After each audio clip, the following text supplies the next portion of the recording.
Hello all, welcome back. This is She Loves God again. This is my video blog, and today's topic is on the true definition of the word church, the true definition of the church. And I'm going to get a little technical, but not too technical that it gets boring. I'm not trying to be a teacher. I'm not a teacher. I'm just Misty who likes to read the Bible, and I'm a big geek nerd, so I really like to learn.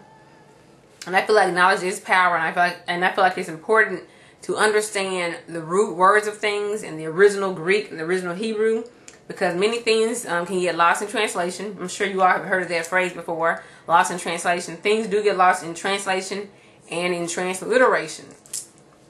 So I wanted to talk about the true definition of the church, and the reason why is because I feel as if there's a big misunderstanding with people. For example, if a dude tries to approach me and he finds out I'm a Christian, which would not be hard to find out, he finds out I'm a Christian, then, he said, "Oh, you're a Christian?" He said, "Oh yeah, I go to church. I go to church too." And it's like he just thinks because he goes to church that makes him a Christian. And I'm just like, dude, I'd rather you not go to the church on Sunday and be a Christian than for you to be an unbeliever, or to not be following Christ, or to not obey his commands and go to church every Sunday. But he really thought that me being a Christian, following Christ, living the lifestyle he wanted me to live, taking up my cross and denying myself, he thought all that equaled him going to a Sunday service for 2 hours once a week. So it's kind of offensive almost when you think about it, that someone could think that the Christian lifestyle, it can be reduced to attending a building.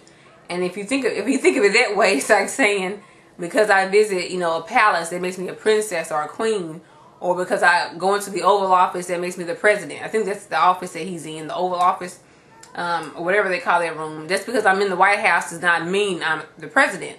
And so you heard people say, just because you sit up in a car and say vroom vroom, it doesn't mean your car.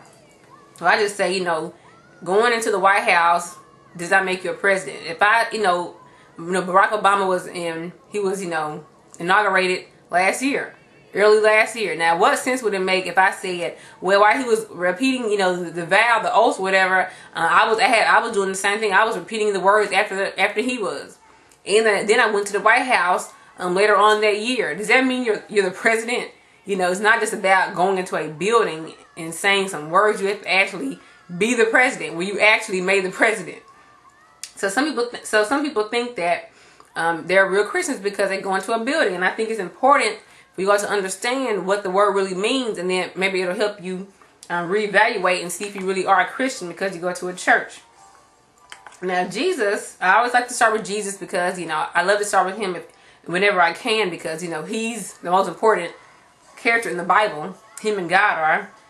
And so, Jesus only says, the word that we translate as church in our Bible, the word we translate as church, and I believe church is written in the Bible 114 times, either 113 or 114 times. Now, the word we translate as church, Jesus only, the Bible, the Old Testament is written in Hebrew with I think some Aramaic, and the New Testament is written in Greek with some Aramaic. In the New Testament, what they translated from the Greek into English as the word church was only said by Jesus 2 times. That is Matthew 16:18. Matthew 16:18. And the first time he said it is Matthew 16:18. "And I say also unto thee that thou art Peter, and upon this rock I will build my church, and the gates of hell shall not prevail against it." So you see the word church there. And then also in Matthew 18:17, he says, "And if he shall neglect to hear them, tell it unto the church. But if he neglect to hear the church, let him be unto thee as an heathen man and a publican." Now, when you hear the word church, what do you think about? You usually think about the building that Christians go into to worship God, to hear about the Bible from the pastor, to give their offering and tithes, to praise the Lord. That's when we hear the word church, we think of that. Now, I want to show you all something. I have BibleGateway.com before me. That's the website I go to. I like this website, and I'll show it to you all why I like this website. Now, this is BibleGateway.com. where is it? BibleGateway.com. I go to this website because here you can put in this area. You can put in the word you're looking for, and then here you can put in the website. I mean, not the website, but the book and the chapter and the verse you're looking for. So right here, I'm gonna let you all watch me. I'm gonna put in the word church, and let's go and see what happens. And I have it set up under King James Version original. That's where so you can pick which versions you want. I'll show you the versions you can pick. You have all these different languages: Spanish, French. I don't know what that is. All these different, Italian. I see Italian, Macedonian. The other ones, of course, most of you all be reading will be English, which is here, English. Now you see here, New International Version, which you see is NIV, NASB, the Message, AMP, NLT, whatever. Now, this is another version I like to look at a lot, is Young's Literal Translation. I like to look at this one and this one. Now, I'm going to put in the word church, and you see here it shows you church, church, church, church. So this is how many times it shows up the word church. And this right here, I thought it was 113 or 114, but here it only says 111 times when you find the word church mentioned in the King James Version. Now, I want to introduce you all to Young's Literal Translation. Young's Literal Translation. Now, Young's Literal Translation, a guy named Robert Young,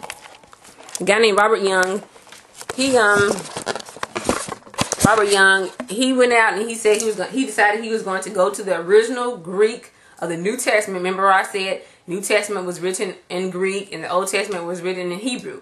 So he went through the Hebrew and he translated as closely as he could from the original Hebrew to English. And then he went to the New Testament, which is written in Greek, and he translated as closely as he could from the original Greek to English. So a lot of stuff that might have got lost in translation or transliteration, he kind of worked a lot of that out. He went in there, found out what the word really meant in Greek, what they really meant when they first wrote it, when the early church people really wrote this stuff, and he finds out, what it was really meant. So I showed you all it's 111 times as church.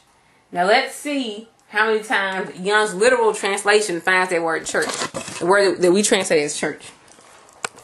Okay, now I told you all, here it goes right here, Young's Literal Translation, because the dude's name is Robert Young. That's why it's called Young's Literal. And it's literal because it's as close as you can get to the translation. Young's Literal Translation. Now let's change and let's see. I'm going to put go for the word church. And then change this, Young's Literal Translation. Let's see how many times the word church shows up from 111 to 0. You see that the word church is not found in Young's Literal Translation, which is as close as you can get, they say, to the original Greek and Hebrew. It's not mentioned anytime. Sorry, no results found for church in keyword search for Young's Literal Translation. 0 results. And I will tell you why. Of course, the word church is not what you all think it is. Is not. I used to say, and even probably in some of my old videos on YouTube, you would hear me say that the word church comes from the Greek word ekklesia. I think it's pronounced ekklesia, but I used to pronounce it ecclesia. I believe it's pronounced ekklesia. And I used to always say that, the Greek word comes from the English word church comes from the Greek word ekklesia or ecclesia. But it's really pronounced ecclesia. I used to always say that all the time. But then I just found out recently, probably just even on the 15th of this month, I found out it really comes, it does come from the word ecclesia. Yes, it does. That's what we mean it for. But the actual word church actually comes from a Greek word kuriakin. It does not come, the way they translate it is not really ecclesia. That's what it should mean. That's what when Jesus said, upon this rock I will found my church, he meant ecclesia. He meant ecclesia. But the way we use the word church, we're using it a whole different way. And I'm going to tell you how we got that. So look for part 2. Thank you.